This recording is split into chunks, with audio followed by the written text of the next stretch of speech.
All right, we'll let you take it away. Yeah. So don't really have any injury updates for you. We'll just have to see about Pacheco as the week goes on here, Omenihu as the week goes on. Um, as far as the film study of the game, the review feels similar to what I felt after the game. There were some good things that took place. But there were some things that we need to work on, especially when you're playing a good team like that, where every series is an important series, whether you're on the offensive side or the defensive side. And any mistakes can get magnified tenfold because of that.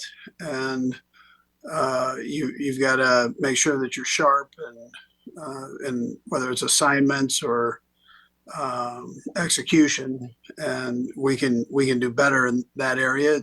We can do better as coaches of making sure our guys can be put in positions to do better and to maybe back off a little bit on certain things that we've been doing. So to help the players out so that they can play a little bit faster. So, anyways, in general, that's what I would tell you on both sides of the ball. I'd tell you on the special team side, I thought we did some good things, in particular with Spencer and his kicking. I was proud of the kid stepping in. That's a tough environment to step into, and he did well with what we asked him to do. So, anyways, with that, time's yours. We'll go first to Matt Derrick. Matt? Hey, Coach, after the game last night, you mentioned wanting to look at that Xavier Worthy catch down the field on the sideline a little bit more. Do you feel any differently after looking at it as far as, is that a learning experience for Xavier, or is that just, when Patrick said that, he throws the ball a little bit differently, that's a walk-in touchdown? Yeah, if Pat could have seen him earlier, then that's part of it. But once you're there, he could have dragged his foot to keep it in. He'll be able to chalk that one up to experience. But again, what Pat told you is true. And so that combination, those are the little things, though. You're talking about 7 points there against a good football team. So you got to make sure that we take care of business on both ends there. We'll go next to Jesse Newell. Jesse?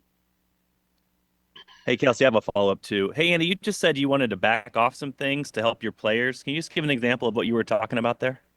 Yeah, so maybe it's motions or shifts or that type of thing on the offensive side. Spags, I haven't gone through it with him yet, so but they're just they're little things, but sometimes little things can add up. Great. I wanted to ask you on the 4th and 2, when you're playing a guy like Josh Allen, what's the balance with your defensive lineman between trying to go make a play and then trying to kind of stay in your lane to make sure he can't scramble on a play like that? Yeah, that's a tough thing to do. I mean, it's especially when you're right there, and listen, this was not an effort problem on either side of the ball. It was just an execution part, and you want to try to stay in your lanes.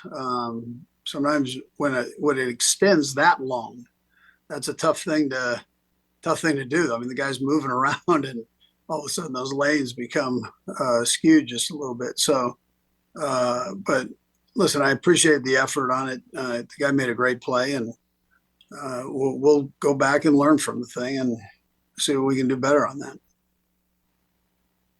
We'll go next to Pete Sweeney. Pete? Coach, it felt like coming into the game that Travis Kelce and DeAndre Hopkins were breaking out in a sense, and Buffalo was able to limit them. I was wondering on your second look what you might have saw from Buffalo that led to some of that. Yeah, well, they bracketed Kels up in certain situations. DeAndre, they tried to do in certain situations. But again, we can work through that part. And they're not the only two on the field. So the other guys have opportunities when that happens. It looks like we have just a couple more for you, Coach. We'll go back to Matt Derrick. Matt? Yeah, Coach, I'd also wanted to ask about just the pressure you're able to get up front defensively. Last couple of years, you obviously been second in the league in sacks. This year, it's been more difficult to come by. What's the level of just frustration or disappointment that the front four hasn't been able to get as much pressure as it has in the past? Yeah, I don't have the numbers for you right in front of myself. Last night probably wasn't as much as we'd like there, but the other games I thought we had done pretty well with that as far as at least hurries for the quarterback. I was pretty happy with that. We'll go next to Nick Jacobs. Nick? And Kelsey, I'll have a follow-up if I can, please. Andy, on that second to last drive where Noah Gray has the touchdown, that drive itself, how do you guys go about trying to get the players to build off that for the games ahead here? Yeah, sure. That was one of the positives, and that's something that I can help with, giving my guys an opportunity to be able to do those things, and I might have been a little too conservative early on, but this is what we're capable of doing, and it's important that we get it down to where we can do that consistently. And for the rookies and some of the guys who necessarily haven't been a part of these runs that you guys have had over the 5 to 6 years, what do you hope they kind of take away from being in that environment and being in that game? Yeah, you got to dig in, man. I mean, these should hurt.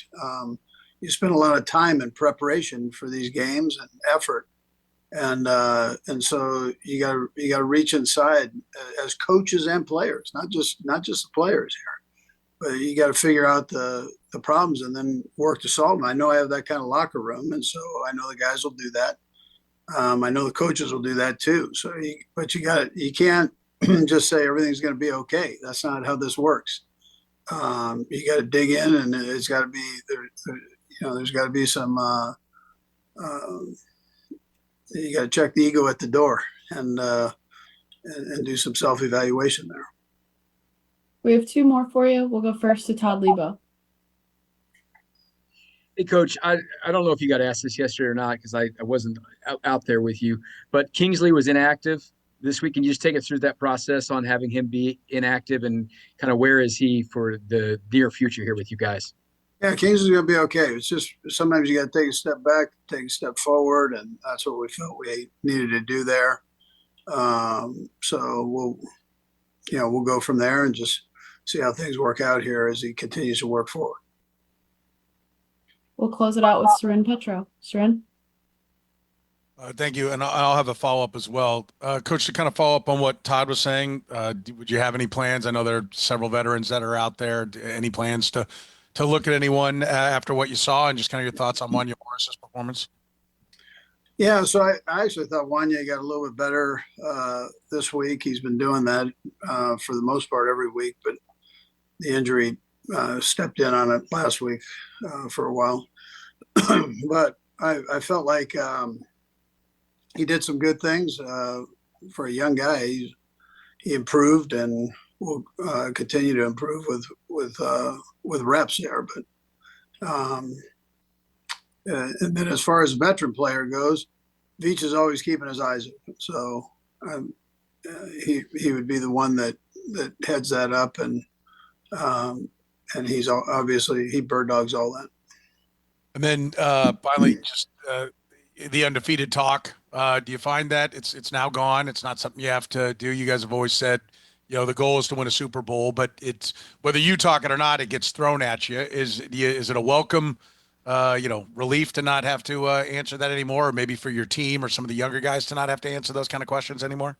Yeah, Seren, I don't know that. I mean, my feeling on it, I don't really care about all that crap. So I just go forward and I try to exhaust what team we're playing, and I present that to the players that way, and I expect them to do the same. So I don't really hear a lot of that talk from them, or really think they care too much about that, other than exhausting yourself the best you can to prepare yourself for that team that's there that week. And then you get to a point where you say, listen, I've done everything I possibly can. Here's the product, and you go play. So, Coach, we appreciate the time. We'll let you get back to it.